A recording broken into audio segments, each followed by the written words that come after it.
నిత్య పూజలివివు నేరిచిననో ప్రత్యక్షమైనట్టి పరమాత్మునికి నిత్య పూజలివివో.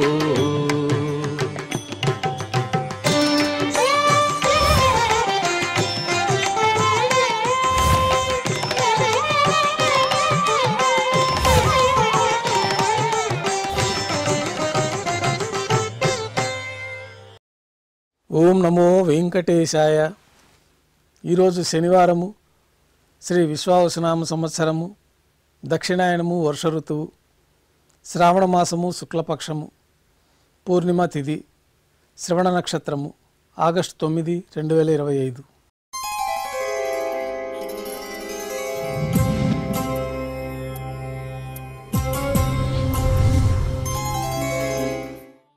ఈరోజు శ్రావణ ఉపాకర్మ సందర్భంగా ప్రాతకాల ఆరాధనలు పూర్తయిన తర్వాత శ్రీ కృష్ణస్వామి వారు బంగారు తిరిచిపైన వేంచేసి మేళతాళాలతో ఊరేగింపుగా శ్రీ వరహాస్వామి ఆలయ ముఖమండపానికి చేరుకొని అక్కడ శ్రీ కృష్ణస్వామి వారికి స్నపన తిరుమంజనాన్ని నిర్వహించి నూతన యజ్ఞోపవితం సమర్పణ గావించి ఆస్థానం పూర్తయిన తర్వాత మేళతాళాలతో ఊరేగింపుగా శ్రీవారి ఆలయంలోకి చేరుకుంటారు. కొద్ది విరామం తర్వాత మాధ్యాహ్నిక ఆరాధనలో భాగంగా బంగారు పంచపాత్రలో శుద్ధ జలాన్ని నింపుకొని స్వామివారికి ఉపచారాలు సమర్పించి అష్టోత్తర శతనామావళితో అర్చన నిర్వహించిన తర్వాత మాధ్యాహ్నిక నైవేద్యంలో భాగంగా అన్నప్రసాదాలు, పన్యారాలు, ఘంటానాదం మధ్య నైవేద్యంగా సమర్పించి భక్తులను సర్వదర్శనానికి అనుమతిస్తారు. ఉభయ దేవేలతో శ్రీ మలయప్ప స్వామివారు మేళతాళాలతో ఊరేగింపుగా విమాన ప్రదక్షిణంగా సంపంగి ప్రాకారంలో కల కళ్యాణ మండపానికి చేరుకుంటారు. కళ్యాణోత్సవం ప్రారంభమవుతుంది. పుణ్యాహవాచనము, అంకురార్పణ, రక్షాబంధనము, అగ్నిప్రతిష్ఠ, స్వామివారికి అమ్మవార్లకి కళ్యాణోత్సవం సందర్భంగా నూతన పట్టు వస్త్రాల సమర్పణ, మహాసంకల్ప పఠనం, మాంగళ్యాలకు అభిషేకము, మాంగళ్యాల ఆరాధన పూర్తయిన తర్వాత శ్రీవారి అనుజ్ఞతోటి అమ్మవార్లకు మాంగళ్యాలను సమర్పణ గావించి శ్రీవారికి కర్పూర నీరాజనం, అమ్మవార్లకి కర్పూర నీరాజనం సమర్పించిన తర్వాత విశేషమైన హోమాలతో పూర్ణాహుతి పూర్తయిన తర్వాత మాలా పరివర్తనం అనే కార్యక్రమాన్ని నిర్వహించి ఉభయ దేవేరులను శ్రీవారి చెంతకు చేర్చి ఈ సందర్భంగా అక్షతారోపణం అనే వైదిక కార్యక్రమాన్ని నిర్వహించిన తర్వాత కర్పూర నీరాజనము, నైవేద్యము, తిరిగి కర్పూర నీరాజనంతో కళ్యాణోత్సవం పూర్తవుతుంది. కళ్యాణోత్సవ భక్తుల దర్శనం అనంతరం ఉభయ దేవేలతో శ్రీ మలయప్ప స్వామివారు ఆలయం ధ్వజస్తంభం వద్ద కల అద్దాల మండపానికి చేరుకుంటారు. అద్దాల మండపంలో వేదపారాయణ నడుమ వైభవంగా ఊంజల సేవ నిర్వహించి కర్పూర నీరాజన సమర్పణతోటి ఊంజల సేవ పూర్తి అవుతుంది. ఉభయ దేవేలతో శ్రీ మలయప్ప స్వామివారు ఆలయం వెలుపల కల వైభవోత్సవ మండపానికి చేరుకుంటారు. ఆర్జిత బ్రహ్మోత్సవంలో భాగంగా గరుడు వాహనం పైన శ్రీ మలయప్ప స్వామివారు వేంచేస్తారు. కర్పూర నీరాజన సమర్పణతోటి గరుడు వాహన సేవ పూర్తి అవుతుంది. హనుమంత వాహనం పైన శ్రీ మలయప్ప స్వామివారు వేంచేస్తారు. కర్పూర నీరాజన సమర్పణతోటి హనుమంత వాహన సేవ పూర్తి అవుతుంది.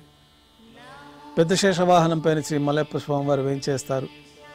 కర్పూర నీరాజన సమర్పణతోటి పెద్ద శేష వాహన సేవ పూర్తి అవుతుంది.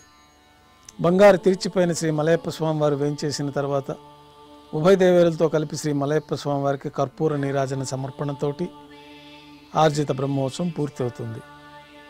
సాయం సంధ్య వేళలో 1000 దీపాలతో అలంకరించబడి ఉన్న సహస్ర దీపాలంకరణ సేవ మండపానికి ఉభయ దేవేరులతో శ్రీ మలయప్ప స్వామివారు చేరుకుంటారు. వేదం, గానం, నాదం నడుమ సహస్ర దీపాలంకరణ సేవ నిర్వహించి నక్షత్ర నీరాజనము, కర్పూర నీరాజన సమర్పణతోటి సహస్ర దీపాలంకరణ సేవ పూర్తి అవుతుంది. త్రివీధి ఉత్సవం పూర్తయిన తర్వాత ఉభయ దేవేలతో శ్రీ మలయప్ప స్వామివారికి నైవేద్యం సమర్పించిన తర్వాత గర్భాలయంలో వేంచేస్తారు. వెంటనే రాత్రి తోమాల సేవ ప్రారంభమవుతుంది.